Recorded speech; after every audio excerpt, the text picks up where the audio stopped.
Assalamualaikum warahmatullahi wabarakatuh. Ketemu lagi dengan Bu Reni di Farmakognosi. Sebelum kita mulai pelajaran, alangkah baiknya kita berdoa bersama-sama agar ilmu yang Ibu berikan ini bermanfaat buat kalian semuanya. Berdoa dimulai. Doa selesai. Untuk bab selanjutnya kita akan bahas tentang sirup Olea pinguia dan Olea volatilia. Yang pertama kita bahas dulu tentang sirup. Pengertian tentang sirup yang pertama, kemudian yang kedua tentang pembuatan, yang ketiga tentang kegunaan, dan yang terakhir itu tentang contoh dari sirup.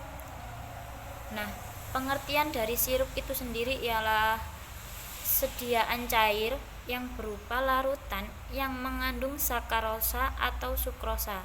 Nah, kadar dari sakarosa ini tidak kurang dari 64% sampai tidak lebih dari 66%. Nah, gula sakarosa ini dalam istilah sehari-hari ini disebut dengan gula saja. Jadi jika disebutkan gula, maka yang dimaksud itu adalah gula sakarosa. Yang kedua itu ada cara pembuatan sirup. Nah, yang pertama itu buat cairan untuk sirup, kemudian panaskan. Yang kedua itu tambahkan gula, jika perlu dididihkan hingga larut. Jadi gulanya harus larut untuk pembuatan sirup. Yang ketiga kemudian itu tambahkan air mendidih secukupnya hingga diperoleh bobot yang diinginkan. Yang terakhir itu buang busa yang terjadi dan serkai. Nah, adapun juga cairan untuk sirup.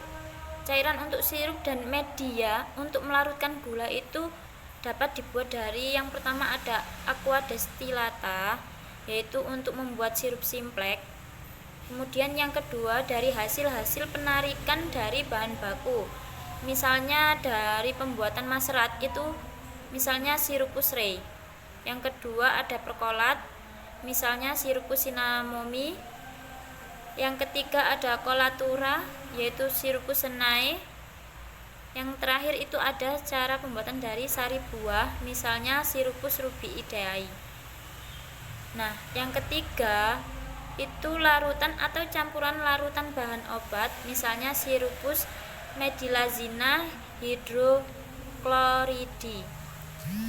dengan sirup-sirup dengan nama dagang, misalnya yang mengandung campuran vitamin. Nah, ini adapun hal-hal yang perlu diperhatikan berkaitan dengan sirup. Yang pertama itu pada pembuatan sirup dari simplicia yang mengandung glikosida anthraquinone seperti misalnya Rei-Redic dengan ditambahkan Na2CO3 sejumlah 10% bobot simplicia. Nah, yang kedua ada kadar gula dalam sirup pada suhu kamar maksimum 66% sakarosa. Bila lebih tinggi akan terjadi pengkristalan, tetapi bila lebih rendah dari 62% sirup akan mudah rusak ataupun berjamur. Nah, pada sirup yang mengandung sakarosa 62% atau lebih, sirup ini tidak dapat ditumbuhi jamur meskipun jamur tidak mati. Kemudian yang nomor 3, apabila kadar sakarosa turun karena inversi maka jamur dapat tumbuh. Bila dalam resep sirup diencerkan dengan air dapat pula ditumbuhi jamur. Nah, yang nomor 4 itu untuk mencegah sirup tidak menjadi busuk dapat ditambahkan pada bahan pengawet, misalnya nipagin. Nah, kecuali dinyatakan lain. Pada pembuatan sirup simplicia untuk persediaan ditambahkan metil paraben sebesar 0,25% B/V atau pengawet lain yang cocok. Kemudian ada nomor 5 ada kerapatan atau berat jenis. sirup kira-kira 1,3. Nah, nomor 6, pada penyimpanan dapat terjadi inversi sakarosa atau pecah menjadi glukosa dan fruktosa, dan bila sirup yang bereaksi asam, inversi dapat terjadi lebih cepat. Kemudian yang nomor 7, ada pemanasan. Sebaiknya dihindari karena pemanasan akan menyebabkan terjadinya gula invert, dan hal itu dipercepat dengan penambahan asam asitat. Yang nomor 8, ada gula invert adalah gula yang terjadi karena penguraian sakarosa yang memutar bidang polarisasi ke kiri. Nah, gula invert ini dikehendaki dalam sirup karena lebih encer sehingga mudah berjamur dan berwarna tua seperti karamel. Nah, tetapi gula invert ini diperlukan pada pembuatan sirup iodeti ferosi untuk mencegah terjadinya bentuk fero menjadi bentuk feri akibat oksidasi dan dari bahan obat. Kemudian yang nomor 9, apabila cairan hasil sarian mengandung zat yang mudah menguap, maka sakarosa yang dilarutkan dengan pemanasan lemah dan dalam botol yang tertutup seperti pada pembuatan sirup timi kopositus dan sirupus auranticorticis. Untuk sirupus sinamomi, sakarosa ini dilarutkan tanpa pemanasan. Dan yang terakhir itu, maksud dari menyerkai pada sirup adalah untuk memperoleh sirup yang lebih jernih. Nah, untuk cara menjernihkan sirup itu ada 3, yaitu untuk menghilangkan kotoran dan menjernihkan sirup itu yang pertama harus ditambahkan kocokan zat putih telur segar pada sirup. Yang kedua itu dididihkan sambil diaduk. Zat putih telur akan menggumpal karena panas. Nah, yang ketiga, tambahkan bubur kertas saring lalu didihkan dan saring. Kotoran sirup akan melekat pada kertas saring. Kemudian ada juga cara penyimpanan sirup. Sirup itu disimpan dalam wadah yang tertutup rapat supaya awet dan tidak berjamur. Kemudian pada FI3 tertulis tentang penambahan metilparaben 0,25% atau pengawet lainnya yang cocok.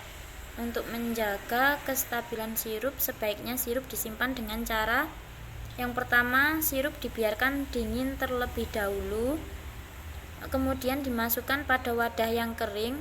Namun saat di pendinginan ada kemungkinan terjadi cemaran sehingga terjadi penjamuran.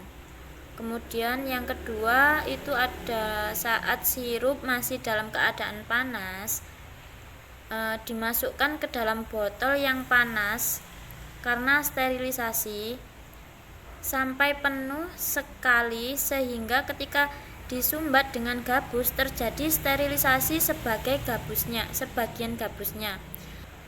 Lalu sumbatan gabus itu dicelupkan ke dalam lelehan parafinum solidum yang menyebabkan sirup terlindungi dari pengotoran udara luar. Yang ketiga ada sterilisasi sirup. Dalam hal ini harus diperhitungkan pemanasannya sekitar 30 menit apakah tidak berakibat terjadinya gula invert. Kemudian dari ketiga cara yang memasukkan sirup ke dalam botol ini, yang terbaik adalah cara yang ketiga, yaitu sterilisasi sirup. Kemudian ada juga penetapan kadar. Nanti Ibu kasih contohnya di grup aja tentang penetapan kadar sakarosa. Kemudian ada juga kegunaan sirup. Nah, dalam ruang lingkup farmasi ini sirup digunakan karena dapat berfungsi sebagai yang pertama itu obat, misalnya sirup klorfeniramin maleat. Kedua yaitu Corigensia yang terdiri dari Corigensia saporis, misalnya sirup simplex. Yang kedua ada Corigensia odoris, yaitu misalnya Sirupus auranti, yang ketiga ada Corrigensia coloris, yang misalnya Sirupus rhodus dan Sirupus rubiidae.